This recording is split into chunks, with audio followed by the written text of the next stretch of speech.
皆さんこんにちは、さおりです。今日は久しぶりにお勉強動画です。今日もわかりやすく教えていただこうと思います。それじゃあ先生、よろしくお願いします。はい、前回、はい、化学の基礎、この世のすべてのものは原子からできてるよと。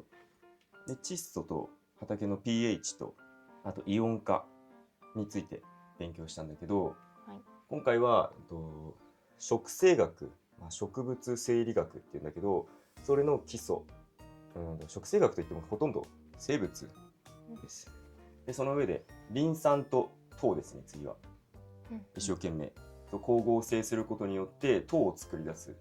農家の農作業のすべてはこの糖を作り出すことだというふうに考えてますよっていうふうに説明したと思うんだけど、このじゃあ糖はその後どうなるのか、はい、リン酸とすごく関係があります。そしてこのリン酸と名前はすごく似てるんだけど、アリン酸っていうのがあって、実は全然リン酸とは違うものなんだけど、よく混同されがちなので、このアリン酸っていうのは何ですかっていうのと、最後に水とカリウムのお話です。はい。なので今日の目標としては、まず一つ目、植物はどうやって大きくなるのか、仕組み、リン酸とか糖とかカリウムとか、この辺を含めて理解しますよと。そして糖、リン酸、アリン酸の関係性。そして最後、3番目、水の特性とカリウムの働き、理解します。はい、この3つです。まずは植生学、ほぼほぼ生物なんですけど、生物の基礎から入っていきます。はい、はい。植物の成長について、植物がどういうふうに成長していくか、どういうふうに大きくなっていくかで、大きく分けて2つしかないんですよ。1個は細胞分裂。これは細胞が増える、増殖することですね。そしてもう一つは細胞肥大、膨らむ。この2パターンしかないです。はい。じゃあこの細胞分裂、細胞肥大とかって言っても細胞であるんだけど、そもそも細胞とは何なのか。生物は細胞の集合体です。例えば人間だったら60兆だっけ、60兆の細胞で人間はできてますよみたいなのを多分中学か高校で習ったと思うんだけど、生物っていうのはそのちっちゃい細胞がジャジャっていっぱい集まった集合体ですよと。はい。じゃあこの細胞っていうのはもっと細かい単位で見ると原子の集合体です。はい、前回一番最初にやったこの世のすべてのものは原子でできているって言ったと思うんだけど、細胞も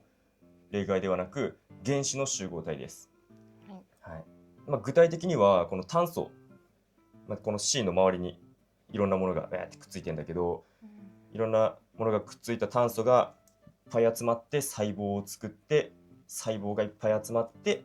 生物、植物だったり動物だったりいろんな生物が構成されていますよと。はい。基本的に生物っていうのはこの炭素でできています。はい。この細胞についてもうちょっと具体的に細胞の中どうなってるのっていう話がこっちなんだけど、本当はもっといろいろあるんだよね。ゴルジ体とかもっといっぱいあるんだけど、今日は本当にもう最低限これだけ覚えておけば今日やることは理解できるかなっていうのにだけ絞ってます。はい、細胞。まず核、細胞の設計図ですね。はい、DNA 聞いたことあると思うんだけど、核によってこの細胞が何であるかが決まる。まさに設計図、一番大事な部分です。そして液胞、水やイオンのタンクです。はい、これも前回の授業で言ったことなんだけど、植物はイオン化したものしか吸収できませんっていうのを説明したと思うんだよね。それを入れておくタンクです。そして先に言っちゃうと、この液胞に水とかイオンがいっぱいどんどん入り込むことによって細胞は膨らみます。それがさっき出てきた細胞肥大、細胞が膨らむことです。じゃあ次、細胞壁。細胞壁っていうのは細胞の内側にあるこのちょっと分厚い壁ですね。うんこれは動物にはないです。細胞壁。植物にだけある組織で、これは強度を保つ骨格っていうふうに書いてるんだけど、まあ、人間でいう骨とまでは言わないけど、植物に骨はないけど、細胞壁によって強度を保っていますよと。はい。なんか菌とか虫とかから自分の身を守ったりするのは、この細胞壁が分厚かったり硬かったりするおかげで簡単には侵入できないようになってたりします。なので生物が防御力を上げたいなと思ったら、まずこの細胞壁をしっかり作って分厚く強固に作ることに専念するようになってますね。はい。そして葉緑体とミトコンドリア、適当にちょっとね丸と三角で書いてるんだけど、実際はこんな形じゃないです。葉緑体っていうのは光合成の元、光合成をする工場みたいなところですね。そしてミトコンドリアっていうのは、逆、呼吸をするところです。光合成してさ、葉緑体で光合成してなんか酸素をいっぱい出すよっていうイメージがあるじゃん。だけどそれって光が当たってる間はそうなんだよね。光が当たってる間は光合成をして水と二酸化炭素に光エネルギーを与えて糖と酸素を作り出すんだけど、光の当たらない夜の間っていうのは逆に糖と酸素を使って二酸化炭素と水を出すんだよね。逆のことをするんだ。糖を使うのさ。つまり成長するんだよね、すごく。だから植物が結構夜の間に成長してたりするんだよね、このミトコンドリアのおかげで。はい、ミトコンドリアは人間にもあります。葉緑体はありません。はい、葉緑体は光合成のもと、ミトコンドリアは呼吸のもとですよと。はい、といった感じです。ここまで大丈夫？じゃあ次、細胞分裂ですね。最初の方に出てきた細胞分裂、細胞が増えるっていう話なんだけど、植物が細胞分裂をするのは長短分裂組織、ちょっと難しい名前が出てきたと思うんだけど、この赤い線、赤い丸のところ、長短、頂の端っこ、こことかこことか、この茎の一番先端は茎長分裂組織って言って、根っこの一番先端は根端分裂組織だったかな、確か。でそれぞれ名前があるんだけど、まとめて長短分裂組織、そして側芽側根分裂組織、青いところですね、この脇芽ってよく呼ばれるやつとか側根と呼ばれる、ここも分裂してますよと。ここだけです、基本的には。もう完成された葉っぱだったり、あとは茎だったりっていうのは基本的にはもう細胞分裂はしていないです。一応形成層って言って、この太くなる、横に太くなる、例えば木の幹がどんどん太くなっていくみたいな感じのイメージなんだけど、横には一応分裂はしてるんだけど、今はそれは考えないです、とりあえずね。基本的にこの長短分裂組織と側芽側根分裂組織っていうこの場所だけが細胞分裂をしています。そして後の場所は、他の場所は分裂せず、水やイオンにより肥大、さっき言った通り液胞とかに水とかイオンがどんどん溜め込まれていって、細胞が大きくなることによって植物が大きくなりますよと。植物が大きくなるメカニズムっていうのはこの2つ、最初に言った通り分裂して先端が伸びていくのか、もうすでに完成したできた細胞が水とかイオンを吸収して肥大していくのか、この2通りによって植物は大きくなっていきますよと。そして先に言ってしまうと、この細胞分裂をするためにはリン酸がめちゃくちゃいっぱい必要なんですよ。細胞分裂の要となるのはリン酸です。そして細胞肥大、細胞が大きくなるために必要なのはカリウムなんですよ。先に言うと、じゃあ具体的にどういうふうに細胞って分裂していくのかっていうのを、簡単になんだけど、ここが4つ絵があるんだけど、まずこれ普通の細胞だよね、さっきから見てる。簡略化してるんだけど、まずはこの核、これが分裂しますよ。分裂というか複製されます。2個にベンってコピー作るんだよね、うん細胞の中で。そしたらこの核を分けるように細胞がウニュンってここで割れるんだよね、はいはい、これ分裂するんだよね。はいうんそしてまた元の大きさに、最初の大きさに戻ろうとしてどんどんちょっとずつ大きくなっていく、うん核がまず複製されて、それに合わせて細胞がそこで切れて2つになるよ、はい、これが1つの細胞が2個に、2つの細胞が4つに、4つが8個にどんどん増えていって細胞の数っていうのは増えていきます、はい、じゃあこの核、さっきから出てきてるこの核、これって何なんだと。 DNA って書いてるんだけど、聞いたことはあるでしょ DNA って。P みたいになってる。P みたいな。 P？ これ A。 あ、そうなの？ A です。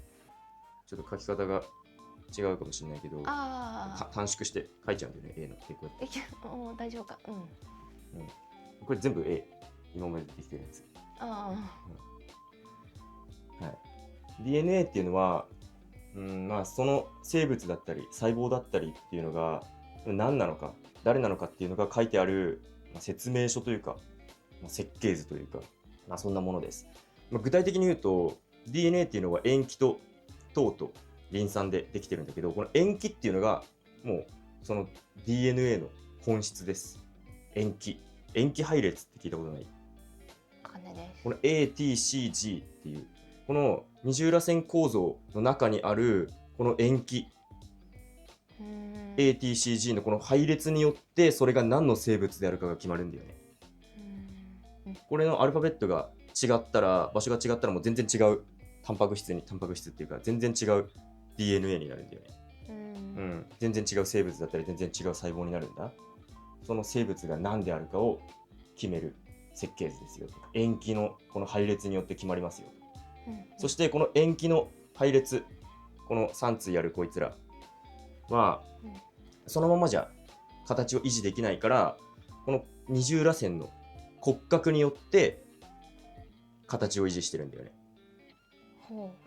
骨組みと本体みたいなもん。この骨組みがないと存在できないのさ。人間も一緒で骨がないとさ立ってられないじゃん。ぐにゃぐにゃになるでしょ。植物も細胞壁がないと形を維持できないように DNA はこの骨格がないと塩基配列を維持できないの。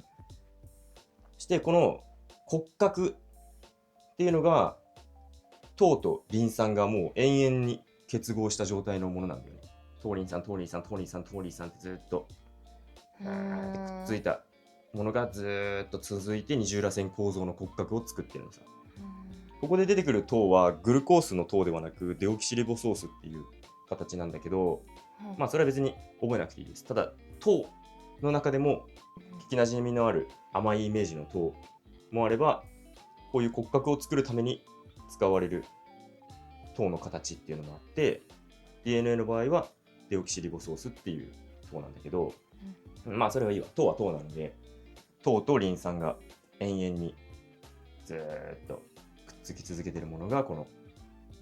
二重らせん構造の骨格です。この細胞分裂するときになんて言ったっけ、さっきリン酸がめちゃくちゃいっぱい必要って言ったかなと思うんだけど、そうなんでリン酸がいっぱい必要かっていうと、この骨格にたくさんリン酸が使われるからですね。リン酸が骨格の元なので、ここまでが生物の基礎。じゃあこれを勉強した上でリン酸に移ります。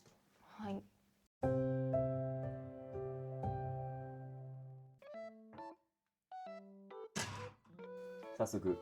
リン酸の方に入っていくんだけど、ここまで表面大丈夫そうだった？簡単な生物の基礎です。多分中学か高校で1回やってる内容じゃあリン酸、植物の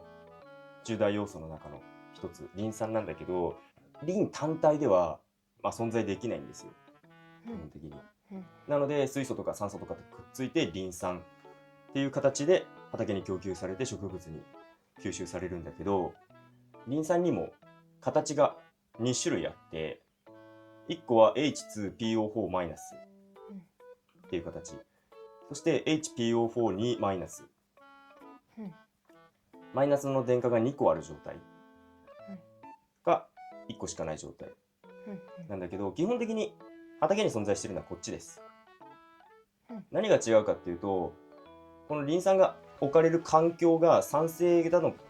なのかアルカリ性なのか、どっちに寄ってるかによって形が変わります。で、畑の中だったら基本的にこの H2PO4- っていう状態で、こっちの方が吸いやすいだよね、植物は少し。ただ畑に全くこれがないかっていうとそういうわけでもなくて、割合で言ったらこっちの方が多いよっていう話。なんだけど、いちいちこの2つ返したらめんどくさいじゃん。だから P だけだったらただのリンなんだよね。だから PI ってつけて、これ総称、この2つの総称として PI って出てきたらもうリン酸ですよと今後。基本的にこういう風に書かれます。なのでこの後 PI って出てきたらもうそれは全部リン酸です。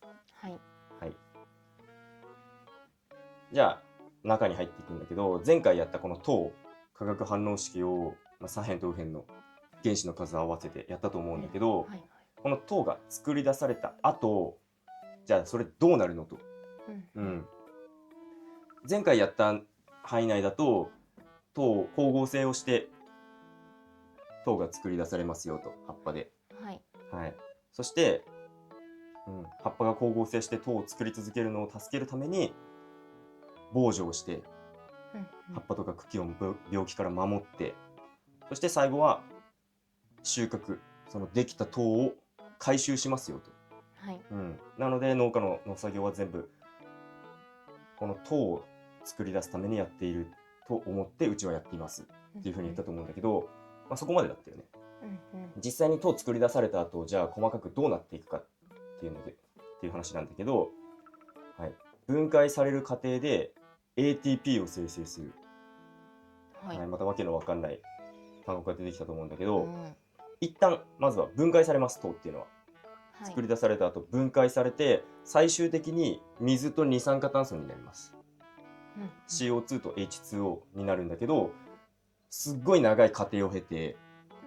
水と二酸化炭素にまで分解されるんだよね、最終的に。ただそのすごい長い分解される過程の中で ATP っていうのを何回か生成しますと。そしてこの ATP っていうのが植物の勉強の中でもうトップクラスに、特に農業をやる上でトップクラスにこの ATP っていうのは重要なものです。なのでこれをめちゃめちゃ覚えてほしい。ATP、今日これについてこのページでは説明してるから。じゃあ具体的にね、この糖 ATP、あとはリン酸、それぞれ何なのかっていうのをまとめるんだけど、まず糖だよね。糖っていうのは前回言った通り、もう全部の全ての生物のエネルギー源、なんだけど、そのエネルギーが大きいんだよね、すごく。でかすぎてそのまま扱えないのさ、植物は。だからなんか細胞分裂したいなとか、思っても、糖を持ってるだけじゃ膨大すぎて、そのエネルギーが、扱いきれないんだよね。糖を持ってるだけじゃ細胞分裂できないのさ。じゃあ ATP は何かっていうと、この糖が分解される過程でできたものってさっき言ったと思うんだけど、この ATP っていうのは糖よりエネルギーは少量、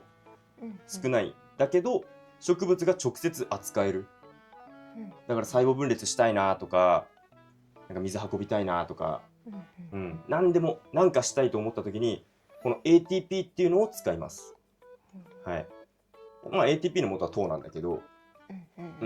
植物は成長、光合成、栄養運搬他全部にこの ATP を利用しますと。今のところまだざっくりでいいです。後で詳しくやるから。じゃあリン酸、こいつは何なんだと、何をするんだと、何の関係があるんだと、ここに。糖っていうのは特大すぎてエネルギーがでかすぎてそのまま扱えないけどエネルギー源ですよと。そしてそれが分解される過程で発生した ATP っていうのは少量のエネルギーなので扱いやすいよと。そしてもう全てのことに使いますよと。じゃあリン酸は何っていう話なんだけど、次に移ります。はい。はい。ここですね。これはちょっと例えなので、なんか別に誰に教えてもらったとか、なんか学校でこういう風に習ったよとかじゃない、ただ自分が覚えやすいように考えたただの例えなので、ちょっとしっくりくるか分かんないんだけど、糖っていうのは、銀行に預けた預金みたいなものです。預金。だから、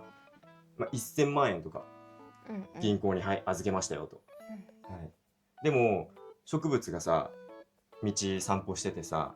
なんか喉乾いたなと思って、自動販売機があるジュース買おうって思っても、いくら糖があったところで、いくら預金があったところで、自動販売機でジュースは買えないんですよ。どんだけお金を持ってても預金っていう状態じゃ、でかすぎるから銀行に預けてるじゃん。でかすぎて1000万円で持ち歩けないから銀行に預けてるんだけど、この預金っていう状態ではジュースを買うことができないんですよ。細胞分裂もできないですよと。じゃあどうするかなんだけど、 ATP っていうのは財布の中に入ってる小銭だって考えられるんだよね。ATP は小銭。小銭だったら自動販売機でジュース買いに行きたくても買えるじゃん。自販機にチャリンって入れて好きなだけジュースが買えるでしょ。ただ預金ほどでかい金額は持ち歩けませんよと。じゃあこの預金として預けてる糖を小銭である ATP に変換しないといけないよね。じゃあどうやって変換するのかっていう話なんだけど、預金をさ、銀行からさ下ろして小銭を下ろす時ってさ、銀行の窓口で何が必要だった？印鑑？そう、銀行員が必要だよね。この銀行員こそがリン酸であると、私は考えています。糖をこの状態では自販機のジュースが買えないから、銀行に行って窓口で印鑑、リン酸という印鑑をベンって押すことによって小銭に変換できますよ。関係性はこういう感じ。まだ漠然としか分かんないと思うから、どんどん詳しく説明していきます。じゃあこの下、光合成によって糖が作り出されますと。ここまではいいよね、もう。でさっき言ったように、この糖っていうのはとんでもなくいろんな過程を通って最後 CO2 と H2O に分解されるんだよね。ここまで分解されるんだ。でその過程で、ピルビン酸だったり酢酸、アセチルコア、クエン酸とかっていろんな状態になって、ちょっとずつ分解されて最後水と二酸化炭素になるんだけど、ここまでの間にリン酸、適所適所でこのリン酸をポイって投入するんだよね、この分解される過程の中で。したらリン酸を投入することによってこの ATP がポイって吐き出されるのさ。この分解過程の中で何回かそれを行うことができるんだよね。決まった場所でなんだけど、リン酸ホイって入れたらその後 ATP がペリって出てくる、ATP になって出てくるっていうことが起こりますよと。じゃあこの ATP ってそもそももうちょっと崩して何ですかっていう、お話なんだけど、 ATP っていうのはアデノシン3リン酸って言います、正式名称。A はアデノシン、T はリン酸。じゃあ T って何って、トリプルのトリプルの T だと思ってください。アデノシントリプルリン酸。そして今出てきてないんだけど ADP っていうのもあります。ADP はアデノシン2リン酸です。本当は違うんだけどダブルの D だと思ってもらったら分かりやすいかな。でさらに言うと AMP っていうのもあって、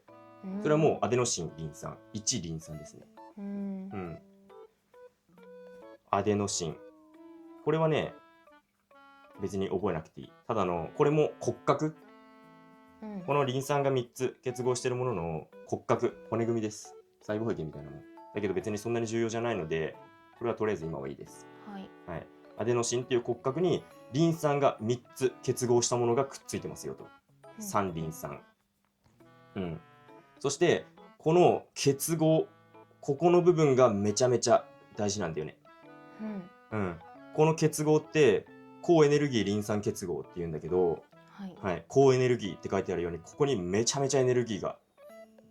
詰まってます。うんうんなので、まあ、この後の話を先に軽く言っちゃうと、ATP を使ってどうやってエネルギーを消費するかっていうと、リン酸を1個ポロンって外すんだよね。うんうん細胞分裂したいなとか、うんなんかしたいなって時にこれ1個ポロンって外すのさ。うんうんしたら、ここに結合してた部分にめっちゃエネルギーが溜まってるから、このエネルギーを使うことができるんだよね。うんこのリン酸外すことによってこの結合いらなくなるじゃん。うんここにすごいエネルギーが溜まってるから、これを使うことによって植物はいろんなことができますよと。うんじゃあそれが次のページなんだけど、ATP を、水に溶かしますよと。加水分解ですね。はい水を加えて水と反応させたら、さっきちょろっと言った ADP、うんアデノシン2リン酸うんっていうのと、うん一つのリン酸はいはいに分かれて、あーでさらにエネルギーも取り出せますよほうほと。うわかる？うんさっき言った通りのことだよね。うんはい。細かく見てみると、アデノシンっていう骨格に3つのリン酸がうんうん結合されたものがありますよと。ATP がありますよと。はいそれに水を加えることによって、アデノシンという骨格に2つのリン酸が結合したものと、それから離れた1つのリン酸、この結合がビャーンって取れて、バーンって取れて、1つのリン酸、うんうんそしてここの今取れた結合であるエネルギーっていうのが生成されますよはいと、いう話なんだ。ここまで大丈夫？これが ATP っていうものの正体です。このリン酸を一つ外して結合に使っていたエネルギーをいろんなことに植物は使いますよと。じゃあね、この ADP ってその後どうなるのっていう話なんだけど、2通りあるんだよね。2通り ADP のこの先の進路は2通りあります。はいまず1つは ADP プラスリン酸に光エネルギー、光合成ですね。もうこれは光合成の一部なんだけど、 ADP にリン酸をまた光エネルギーを使ってギュッてくっつけることでもう一回 ATP に再生するんですよ。再利用できるんだよね ATP っていうの。そしてまた ATP として生まれ変わったものに水を加えてもう一回エネルギーを取り出してっていうことができるのさ ADP は。これが1つ目の進路。そして2つ目の進路は ADP にさらに水を加えて、だから ATP の時と一緒だよね。さらに水加えて今度 AMP、アデノシンリン酸、と ADP2 個リン酸あったと思うんだけど1個取れちゃったから、リン酸1つ外れたリン酸とエネルギー、わかる？また ATP の時にやったようなことをもう一回やってさらにエネルギーを取り出すこともできますよと。ただし今進路2つあるって言ったんだけど、基本的に主なルートはこっちです。こっちばっかり。なんでかっていうと、この ADP から AMP になってさらにエネルギーを取り出しますよっていう反応は一応可能ではあるんだけど、今度また AMP から ADP に戻して ADP から ATP に戻すっていうことをしなきゃいけないんだよね。再利用しようとすると。これが結構時間がかかるし大変なのさ。あんまり植物はやりたくないんだよね、これを。ただあまりにも ATP が不足しているよっていう時はエネルギー危機対応反応だったかなっていう名前がついてて、この反応はそうエネルギー危機対応反応エネルギーがもう足りてないですよっていう時はこっちのルートを選ぶこともありますよと、はい、といったのがリン酸と糖と ATP の関係性です。はい。はい、大丈夫ここまで。うんじゃあ最初に言った通りこのリン酸と名前が非常に似たものとしてアリン酸っていうのがあります。はいはい、分子というかイオンは PO3 マイナス、2つのマイナス電荷を持ったリンと酸素の結合物なんだけど、これは非常にリン酸と混合されがち、知ってる人はねちゃんと違いを理解してるんだけど、初期よりは生育中期ぐらいにリン酸がだんだんなんかなくなってきたの、リン酸与えたいなと、作物に麦とか何でもいいんだけど、リン酸やりたいなだけど今すぐ早く効かせたいから、アリン酸だったらすぐ効くから直接直に効くからリン酸じゃなくてアリン酸やろうみたいな、たまに聞くんだけど、全然違うものだよっていうのを理解してそれをやるんだったら別に正解だと思うんだけど、アリン酸が単なるリン酸の早く吸収できる形のものですって思ってるんだったらそれはちょっと違くて、じゃあ何が違うのかっていうとこの表なんだけど、まずリン酸っていうのはもうそのまま植物の栄養だったり、構成元素として、直接栄養になりますよと、対してアリン酸は別に栄養にならないです。さっき表面でやったさ細胞分裂の時に骨格の一部、DNA の骨格の一部になったりっていうことも別にしないです。そして ATP の材料、リン酸は ATP に関わってたよね。アリン酸っていうのは別に ATP の生成とかっていうのには全く関わらないです。じゃあ何なのかっていうと病害体性ですね。もうこれに全振り。リン酸は、植物を成長させるっていう意味では病害体性に別に関わってないことはないんだけど、直接というよりは間接的だよね。直接リン酸をやることによって病害体性がつくことはないです。ただしアリン酸っていうのは病害体性がすごく高いものです。アリン酸の効果、っていうところでまず1つ目、病原菌の一部に非常に有効です。例えば疫病とかベト病とか、っていうものなんだけど、一部の病原菌にすごく有効で、なんでかっていうとこの菌もリン酸とアリン酸間違えるんですよ。なのでリン酸だと思ってアリン酸を取り込みます。だけど結局栄養にもならなければ ATP の材料にもならないから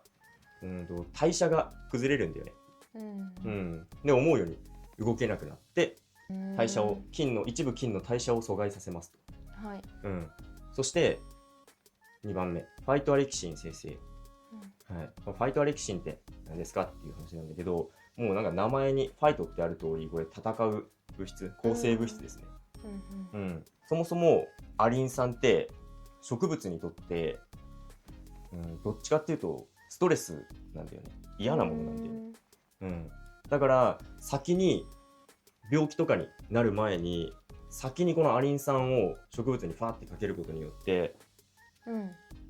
なんか嫌なの来たって思ってこの抗生物質を先に出すのよ。先に準備するんだよね。戦う準備を先にするのさ。その結果後から病原菌とかが入ってきてももうすぐ対処できるようになるっていう、先手を取ることができるんだ。そして3つ目、これが、結構大事というか面白いところで ATP 積極的に消費するようになります。ガンガン使うようになるんだよね ATP を。特に細胞壁の強化だったり、乾燥とか冷害とか猛暑とかのストレスに対する対策、こういうことに ATP をもうガンガン使え財布の中気にすんな使えってすごい消費する性格に植物が変わるんだよね。植物を消費モードにする薬みたいなものです。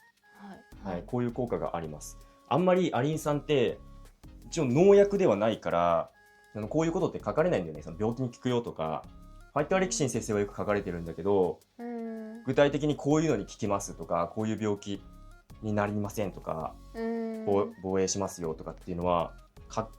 けないんだよね。農薬じゃないから。だけど実はこういう作用があって、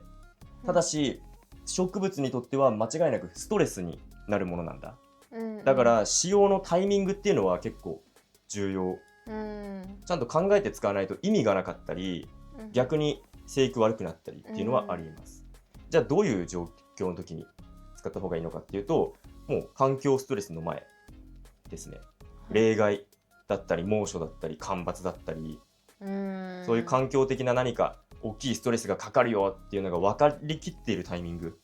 の前に使用することで、先にこういう防御反応だったり防御力上げたりっていうようなことをできるので、環境ストレスが来る前にはめちゃてきめんですと。そして一番ダメな使い方はリン酸欠乏の時、リン酸が足りてないよっていう時、絶対にアウトです。なんでかっていうと、リン酸不足ってことはつまり ATP が不足してるってことで、ATP が不足してるってことは、そもそも消費モードに今入ったところで、使える小銭 ATP がないんだから、意味がないというか、それ以上消費しないでほしいのに無駄遣いしちゃうみたいなことが起きるので、やるんだったら先にリン酸を与えてから後でアリン酸、ATP の消費を増やすだけで ATP の生産はしないですと、っていうのがアリン酸の注意点なんだけど、うちも去年芋にだけ使ったのかな確か。でね、いろんな資材が多分アリン酸の資材ってあるんだけど、うちでちょっと試して使ってるのがあれよ、トップスコアリンっていうのがあって、別に案件とかじゃないよね。使いやすそうなのがあるから一応紹介していこうっていうだけで、使いやすいんだよね。1ヘクタールに1リットルだから1000倍だよね。1000倍で散布すればいいんだけど、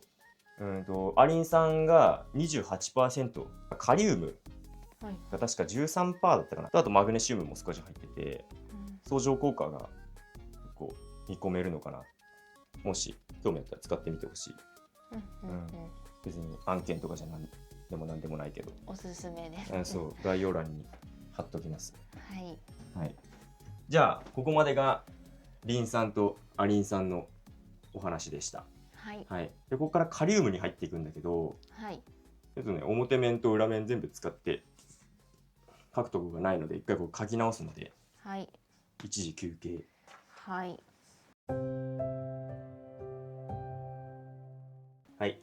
じゃあ書き直したので、今度カリウムに入っていくんですけど、カリウムに入る前にまたちょっと生物の方の追加知識を説明します。これ植物の、絵なんだけど、例えばこの葉っぱ、別に茎でもどこでもいいんだけど、例えば葉っぱの部分をペンってちぎって半分にバーンってカットして、この断面がどうなってるかっていうのを詳しく書いたのがこの図なんだけど、本当はもっといっぱいいろんな構成要素で作られてるんだけどさ、今は4つだけ覚えておいてほしくて、まずこの葉っぱの表面の一番上のところ、ここ、これクチクラ層って言って、葉っぱをコーティングしてるロウ状の膜なんだけど、防除するときにさ、転着剤入れるじゃん。うちだったら転着剤としてアプローチとか、あとドライバーっていう転着剤を使うんだけど、そういうのはこのロウ状の膜を一時的に破壊したり、あとは貫通させたりっていう効果があるんだよね。それをしないとこの、油みたいなもんで、このクチクラ層によって水がバーンって弾かれて浸透していかないのさ、薬とか液肥とかが。なのでこういうものにまず守られてますよと。カリウムとか、これからやるカリウムとか、あとリン酸とか何でもそうなんだけど、基本的に葉っぱにこうやってバーってかけたら、この葉っぱからぱの細胞から吸収されます。はい。結構ね、後でやるこの4番は気孔っていう場所なんだけど、気孔から入るよっていう人たまにいるんだけど、気孔から入るのは二酸化炭素か酸素か、あとアンモニアぐらいです。これ後でやるわ。とりあえず1番、まず最初にクチクラ層があって、で次に2番3番まとめて導管歯管、多分これも何回も聞いたことあると思うんだけど、導管と歯管っていうのが通ってて、それまとめて胃管束っていうんだけど、この赤い部分は胃管束って言います。はい、で植物全体で見るとこんな感じで胃管束が通ってて、たまに分岐してたりしますよっていう感じなんだ。でそのうち導管は水の通り道です。水が通るパイプですよと。で歯間っていうのは糖だったり、あとは他の栄養素だったりっていうのが通る道ですよと。はい、まとめて胃管束です。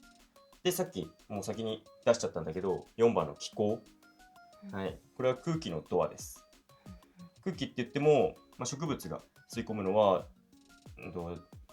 二酸化炭素とか酸素とか、あと例外的に NH3 アンモニア、アンモニアも一応ここから出入りはしますよ。ただ他のさっき言ったリン酸とかカリウムとかカルシウムとかみたいなものはここからは基本的には入んないです。なんでかっていうと、前回の授業で植物はイオン化したものしか吸収しないって言ったじゃん。でイオン化したものっていうのは基本的には水に溶けてないとイオン化してないのさ。水と一緒に入んないといけないのさ。だけど気孔は別に水を入れる場所ではないんだよね。空気の層がここにちょっとビューンってあって、これがあることによってイオンはこう通れないんだよね。だから基本的にはこの表面からクチクラ層を貫通して栄養素っていうのは入っていくことになりますよと。この空気の二酸化炭素、酸素、アンモニアなどの空気が出入りするのが気孔。そして水蒸気の出口にもなります。これは水の気体の状態ですね。水蒸気はここから最後出ますと。いよいよ本題のカリウムに入っていくんだけど、カリウムってどんな仕事をするのかっていうと、もうこれにつきます。水と糖を運ぶ、運送屋ですね。農家で例えば人参作りましたと。でも作って収穫しただけじゃ意味がない。農家がそれを自分で全国に運べるわけじゃないじゃん。運送屋さんに運んでもらわなきゃいけませんよと。なのでカリウムは運送屋さんです。水と糖を運んでもらいますと。で、なんで運んでもらう必要があるかっていうと、植物は自力で水を吸えないです。植物は水を吸う力っていうのは持ってないんだよね。自力で水を吸えないからこそ、このカリウムっていうのが水を操りますよと。カリウムは水を操ることができます。じゃあもうちょっと、具体的にというか見ていくんだけど、水はそもそも根っこから吸収されて、根っこから入って導管、さっき言ったよね、導管が水の通り道、導管を通って各細胞に運ばれて、で最後植物の中で使われたり気孔から出ていったりするんだけど、導管から入って細胞に移りますと。で細胞間同士でも細胞から細胞に細胞から細胞にっていう風に水は移動します。それをちょっとねイラスト化した感じに書いてるんだけど、これ土の中です。ここはこの線より下土の中です。土の中が仮に水道局だとして、水道局からこう導管っていうのがバーンって出てますよと。一番太いパイプ、隣の町とか国道とかまでバーンって出てて、でそれがこの青いのは細胞ですね。青い方は細胞。細胞に導管から送られますよと。細胞は我々の家、民家がいっぱいあって、導管から細胞へ送られますよと。で細胞から細胞に今度つながるルートがあるので、導管から細胞に送られた後、細胞から今度は細胞に送られる。植物が水を移動させる方法、そう直接は移動させれないんだけど、一つはこのカリウムを使って水を操っていくんだよね。カリウムを使って水を操るのって基本的にこの細胞から細胞に行くとき、細胞間同士での移動でカリウムが必要になるんだよね。はい。じゃあこの水道局から土の中から直接この導管に水をあげるのはどうやってやるかっていうと、これはまあカリウムの力ももちろん使うんだけど、これはね、話だけ聞いといてくれればいいわ。毛細管現象って聞いたことあると思うんだけど、例えばこのコップがあってさ、水が入っててさ、ここにストローをこうやってちょんってつけたら、ちょっとだけこれ液面上がるのよ、ストローの中って。やったことない？ちょっと水がさ、ヒュって上がるんだよね、水面がストローの中の。なんかあるかも。そう、なんか細いところにキュッて上がろうとする性質が水にはあって、それ毛細管現象って言うんだけど、その力プラス水の凝集力っていうのがあって、例えばさ、なんか水滴をさ、ここにポタンポタンって垂らしてさ、いっぱいこうやってポタンポタンポタンポタンって垂らしてったらさ、近い水滴同士でさ、なんかキュッてくっつくじゃん。そう、水の分子ってお互いにすっごいくっつこうとする力が強いんだよね。だから毛細管現象でまずキュッて引き上げて、でそれがこっちでカリウムのさ力使ってどんどん移動してさ、外に行くわけじゃん。だけど外に行く時にこのつなぎ目の部分、この途中の道のところも水をペッて離したくないから、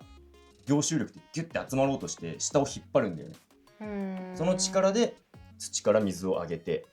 今度カリウムの力でどんどん動かしていくよっていう話。じゃあこのカリウムが実際にどういうふうに作用して細胞と細胞の間の水を動かしていくのかっていうのをこれからやっていくんだけど、まずそもそもカリウムの肥料ってどんなものがあるのか、っていうところから簡単にやっていくと、まあ化成肥料として分けるんだったら硫酸カリウムか塩化カリウム、この2つかな。あとは有機質由来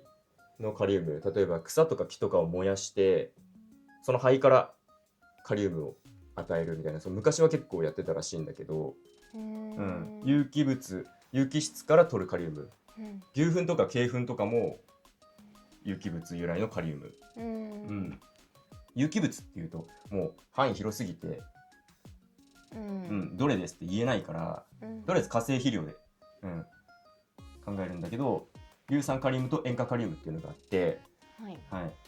じゃあ2つ何が違うのかっていうと、そもそもこのカリウムの含有量どれだけ含まれてますかっていうの。例えば硫酸カリウムと塩化カリウムどっちも100キロあったとしたら、だいたい硫酸カリウムはその100キロのうち 50% がカリウムですよと。に対して塩化カリウムは100キロあったら 60% ぐらい、だから60キロぐらいがカリウムですと。なので硫酸カリウムの方がちょっと K の含有量は低くて、塩化カリウムの方がちょっと高いですよ。次、価格は硫酸カリウムの方が高いんですよ。含有量低いのに価格はちょっとするよと。塩化カリウムの方が安いです。で、硫酸カリウムってK2SO4 書くんだよね。で塩化カリウムは KCl、塩素とカリウムで、硫酸カリウム、S が入ってるから硫酸と一緒でちょっと畑に硫黄を供給することができますと。硫黄供給の有無っていう違いもまあ一応あります。そして最後、これ塩類リスク、これが結構重要なところで、この塩類って何がわかる？塩ではないんだよね。塩ではないんだけど、まあ塩みたいなもんなんだけど、イオン全般のことを塩類っていうの。イオン化したもの全般塩類っていうんだけど、うんこれのリスクが硫酸カリウムはまあ結構低いですよと。うんそして塩化カリウムは高いんです。うんこれが何かっていうのをまず、うん説明していきます。はいはい。じゃあ硫酸カリウム、さっき言ったように K2SO4 っていう構造です。これが水に溶けるとはい電離してカリウムイオン2つと硫酸イオン1つになります。はい。一方で塩化カリウム KCl の方は水に入れて電離するとカリウムイオンと塩素イオンになりますと。はい。これカリウムイオンとさ硫酸イオンは赤線が引いてあってさ、塩素イオンは青線が引いてあるじゃん。何が違うと思う？何？見てもね分かんない。これは知識の問題なんだけど、表の何かが違う。いや周期表でも分かんない。カリウムイオンも硫酸イオンも植物はよく吸収するんだよね。すごい吸うのさ。一方でこの塩素のイオン Cl- っていうのはあんまり吸わないんだよね。全く吸わないわけじゃないんだけど、そんなに必要としてないんだよねこいつを。つまりこれは吸収されずに畑に残るのさ。Cl- っていうのは畑にどんどん残っていくんだよね。そして、これもイオンじゃん。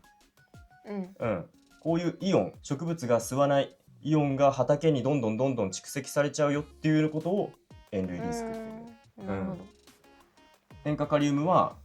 こいつを吸わないから塩類リスクが高いですよと。いうこと。じゃあなんで塩類リスクが高いと悪いのか、畑にこいつが残り続けると悪いのかっていうのはこの後の話を聞いていけば完全に理解できるようになります。はい。じゃあちょっと戻って水の特性、またカリウムの話に戻ります。はい。カリウムがどうやって水を操っているか、の話に戻るんだけど、まずは水の特性として覚えておいてほしいことがあって、例えば水の中にカリウムとかしたらさ、カリウムの濃度上がっていくじゃん。その濃度が低い方から高い方へと移動するっていう性質があるんだよね。どういうことかっていうと、有名な実験というか説明なんだけど、パイプがありますよと、こういう形の。ここに水をジョーって入れます。水を入れてバーっていっぱい入れたら、液面の高さ、水面の高さってさ同じになるじゃん。普通は。ここまではいいでしょ。ここでこの真ん中に仕切りをビュッてつけるんだよね。仕切りをつけますと。ここの段階でもまだ別に液面の高さって変わんないじゃん。それ以上水を入れない限り。例えばじゃあ今カリウムの話をしてるから、カリウムをここにドバドバっと入れて、溶かすとするじゃん。だからこっち側にはカリウムがこうやってビーンっていっぱいある状態。一方でこっちは何もないよと。こうなるとこっちだけ濃度が濃くなるよね。でね、ここでこのさっき入れた仕切りに水は通すけどカリウムは通れない。カリウムの方が大きいんだよね、粒って。だから水は通れるけどカリウムが通ることのできない穴を開けましたと。したらどうなると思う？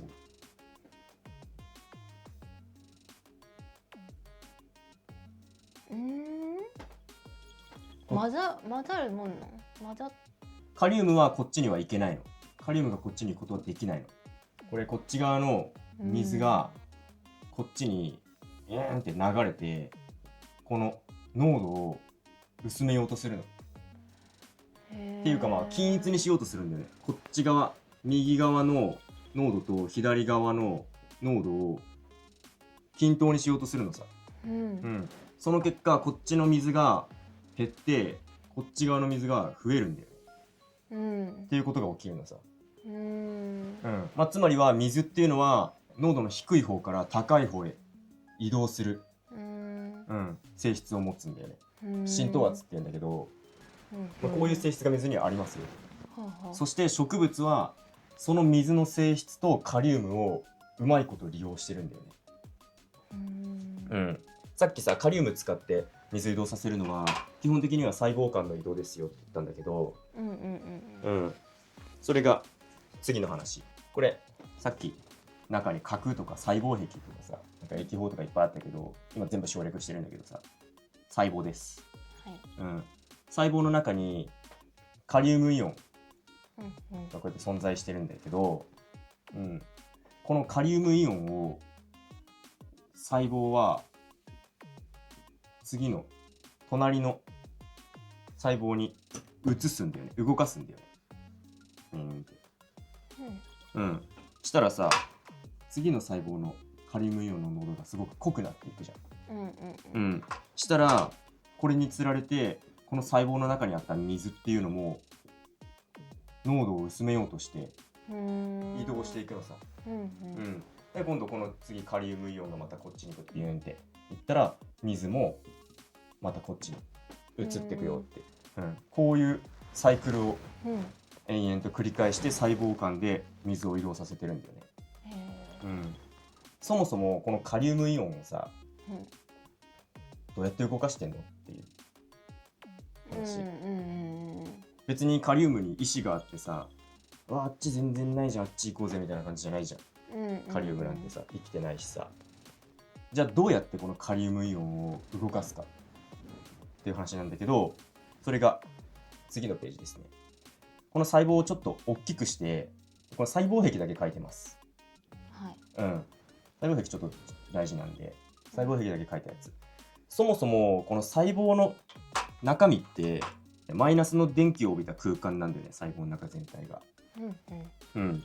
この中に水素イオン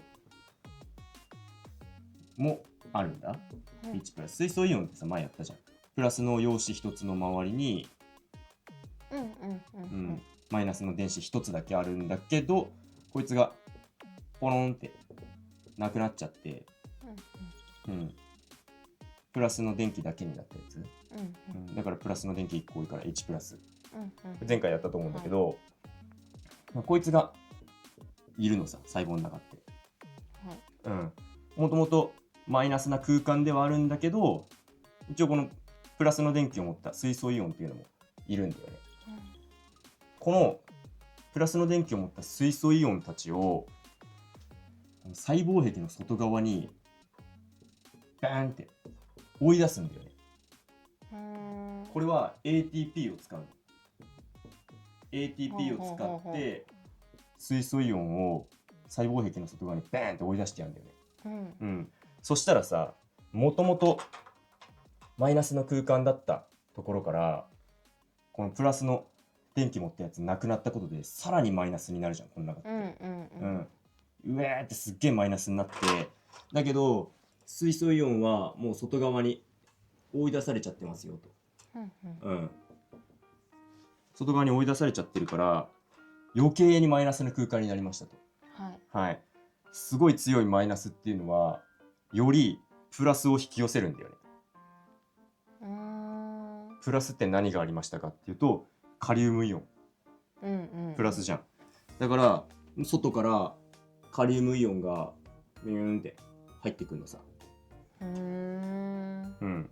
でこの中のカリウムイオンの濃度がどんどん濃くなるでしょ。そしたらこいつを薄めようとして水が入ってくる。これを延々繰り返して細胞間で移動してるんだよね。っていう流れ。これが植物がカリウムを使って水を移動させる原理、方法です。分かった？だからカリウムっていうのはリン酸とか窒素とかと違って直接植物の構成物質にはならないんだよね。植物を構成する栄養にはなってないのさ。リン酸とかみたいに DNA の骨格になったり ATP の要素になったりしないし、カルシウムみたいに細胞壁になったりしないし、ただの濃度調整のものでしかないんだよね。じゃあここまで聞いて、なんで Cl-、イオンが残っちゃうとまずいのかっていうのが分かるんだけど、植物が畑に残すイオン、Cl-、塩素イオンだったりナトリウムイオンっていうのも全然好きじゃないんだよね、植物は。が畑に多いと植物の中にあるイオンの濃度よりも畑の方が濃くなっちゃう。言ってる意味わかる？植物の中のイオンの濃度が濃くないと、水を移動できないのさ、持ってこれないじゃん。畑の方が濃かったり、畑と大して変わんなかったら、イオンの濃度の差によってこう引っ張ってこれないじゃん。どんだけカリウムイオンが細胞の中にあろうが、畑にもっと塩素イオンとかナトリウムイオンがいっぱい残ってたら、むしろそっちを薄めようとして水が全然植物に入ってこないんだよね。逆に取られるみたいなさ、塩素イオンとかナトリウムイオンとかっていうのが畑にどんどん残っちゃうと、植物が水を吸うことができなくなっちゃって干ばつみたいになっちゃうんだよね。そう、Cl- とか Na+ って書いてるんだけど、 NaCl っていうものがあってさ、塩化ナトリウムって言うんだけど、これは塩です。これは塩そのもの。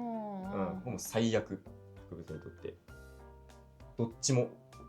いらないものだから、もうどんどん溜まる一方だし、そもそもナトリウムが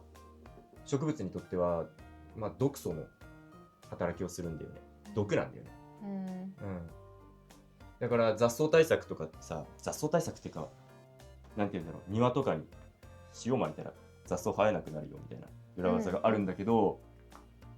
本当に生えなくなる。代わりに二度と生えないし、その塩が地下にどんどん雨とかでさ流れていくじゃん。そしたら配管、パイプとかを錆びさせてしまうし、土地の価値も下げるんだよね。だからあんまりやらない方がいいと思う。とにかくこの塩をまくっていうのはもう植物にとって最悪。じゃあ逆に、こいつらが悪いのは分かったけど、なんで数あるイオンの中でこのカリウムイオンがいいんですかと、いう話。別に大した理由はないんだけど、単純で大きさがちょうどいい。イオンってさっきもさ浸透圧の話で言ったように、水は通れるけどカリウムは通れないみたいなさ、カリウムは通れるけどカルシウムは通れないとか、大きさが違うんだよね、粒の。その大きさが植物が扱うのにすごくちょうどいいんだよ。で、あともう一個、他のイオンと反応しにくいっていうのがあって、せっかく水のさ移動のためにカリウムを植物が吸収しても、吸収した後すぐ他のイオンとビャンってくっついて違う物質になっちゃってさ、水運ぶ役割しなくなっちゃったら意味がないじゃん。だから他のイオンと反応しにくいカリウムっていうのはすごく重宝されるんだよね、植物にとって。でそもそも大昔ですね、生物って全部海から来てるじゃん。海の中は今よりもこのカリウムのイオンがすごく多かったね。ナトリウムよりもカリウムっていう感じで、カリウムがすごく多かった。その環境で生物が生まれて進化してるから、だからそもそも生物の設計図自体がカリウムを使う前提で作られてる。だからこの大きさがちょうどいいというところがあるんじゃないかなっていう話です。じゃあ最後にこれ太陽ね。すごい干ばつとか乾燥とか、逆だった。乾燥とか干ばつとかの条件下で畑にカリウムの粒ベーって撒きましたよと。撒いたはいいけど、一応土の中の最低限の水分でイオン化っていうのは一部するんだよね。でもあまりにも水がなくて吸えないと。イオンってさっきも言ったように水と一緒じゃないと動けない。水と一緒じゃないと吸収できないんだ。でも水足りなさすぎて吸えないと。そうなると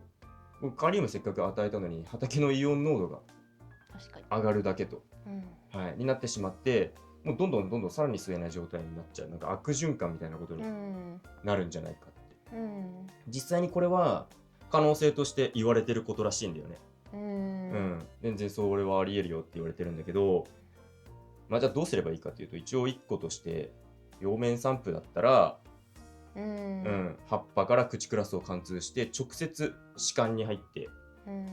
歯間は糖とか栄養素を運ぶ管だったよね。で歯間からもう全身に直接いけるから、一応葉面散布っていうのはかなりこの干ばつ乾燥の時はいいんじゃないかなって思います。ただ土にまくよりも圧倒的に1回の葉面散布で入れれる量が少ないんだよね。例えば土に30キロカリウム入れなきゃいけないってなっても、1回に葉っぱから入れれるのってその50分の1とかなんだ。だからあくまでも補助的な役割にはなるんだけど、葉面散布っていうのはかなり有効なんじゃないかなと。でさっき出てきたトップスコアリンってやつ、あれ一応カリウムも溶けて入ってるから、別にそれじゃなくてもいいんだけど、溶けたカリウムが入ってる液肥だったり資材っていうのは、今後結構注目していってもいいんじゃないかなって思います。以上です。これでカリウムが終わり。あとはマグネシウムとカルシウムをいずれ暇な時にやって、干ばつ高温の対策ですね、それらを踏まえてどういう対策が取れるのかっていうのを生物的に科学的に、まとめて見れたらいいなと思うけど、時間があれば、とりあえず今日は生物とリンとカリウムの話をしました。以上です。ありがとうございました。わかった？まあわかるはわかるけども、難しいよね、やっぱりこう。難しい？でもこれってさ、中学高校でさやった内容なのよ、7割ぐらいは。この辺はちょっともうあれだけど、こっちの方とかは、あとさっきやった表面とかは、中高で全部やってるはずなんだよね、多分。やってるんじゃないかな。まあ聞いたことある単語も結構出てきたでしょ。いや導管歯間維管束とか聞いたことあるでしょ。維管束は聞いたことあるかも。導管歯間忘れてるね。気候とか聞いたことない？気候はある。口クラソはないかもね。わかんない。でも農業やってたら口クラソ多分そっちかな。そっちで聞いたことある。その一瞬ちょっと分かったくらいで、ちゃんと理解できてないのがある。それはそうじゃない。何回も見て聞かないと、一発で理解できるのはある程度予備知識がしっかりないと無理じゃない。学校の先生じゃないし、こっちも。いやーでもね、難しいね。目に見えるものじゃないから余計難しいよね。これを知った上ですぐ防除したい。何の防除？よくその時にあった防除。これを学んで、これを勉強して、じゃあそのために防除しましょう。だったらめっちゃいいね。今カリウム入れましょう、今アリン酸入れましょうって。まあね。でも知ってればさ。まあね。いつやって意味があるのかないのか。そうだね。あと追肥の順番とかね。今回は話さなかったんだけど、畑の CEC っていう、数値があって、陽イオン交換揚力だったから、どれだけその畑がイオンを保持できるか、陽イオンを保持できるか。陽イオンだからリン酸は含まれないんだよね。リン酸って陰イオンじゃん、マイナスイオンじゃん。さっきやったと思うけどさ、リン酸以外は全部カリウムも陽イオンでしょ。マグネシウムも陽イオンだし、カルシウムも陽イオンだし、あとアンモニア体窒素も陽イオン。陽イオン交換葉力っていうどれだけそのプラスのイオンを保持できるかっていう数値があるんだよね。その数値を、仮にそれがさ、ありえないんだけど100だとして100だとしたら、窒素とかカリウムとかさ、ナトリウムも陽イオンだったじゃん、あとマグネシウムとかカルシウムとかプラスのイオンでその枠を奪い合うんだよ。だからマグネシウムドガーって入れたらその CEC の数値100のうち90がマグネシウムに取られましたよ、みたいなことが起きて他のものを全部保持できなくなっちゃうのさ。だから植物に与えれなくなるんだよね。だから順番的に、いつどのタイミングでこの植物はカリウムを欲するのかカルシウムを欲するのか、窒素を欲するのかみたいなことをこういう勉強をしてれば分かってくるじゃん。したら例えばさ、最初に全然カリウムとカルシウムいらない植物に元火でさがっつりカリウムカルシウムベベベってやって、したらさ最初全然大して使わないのにそればっかり土は保持しちゃって、マグネシウムとかを全然供給できない植物、みたいなことも起こる。そういうことはあんまりないんだけど、だからどの植物がどのタイミングで何の栄養素を吸収してどう使うかっていうのを理解してれば、追肥する順番、何をどういう順番でいつ追肥するのかっていうのも、無駄なく考えられるなっていうのは一個ありそうだよね。確かにね。普通こんなに分かってるもんな農業の人、いや分かるんじゃない？分かる人は本州の人とかだったらなんかめちゃめちゃ詳しいイメージだけど、本州、九州、四国の人とかなんかこのタイミングになったらこれをやりましょうみたいな。止めますか？特に分かんないとこない？分かんないところって言われてもね、そうだね、大丈夫じゃないかな。OK、じゃあ終わり。はい、はい、お疲れ様でした。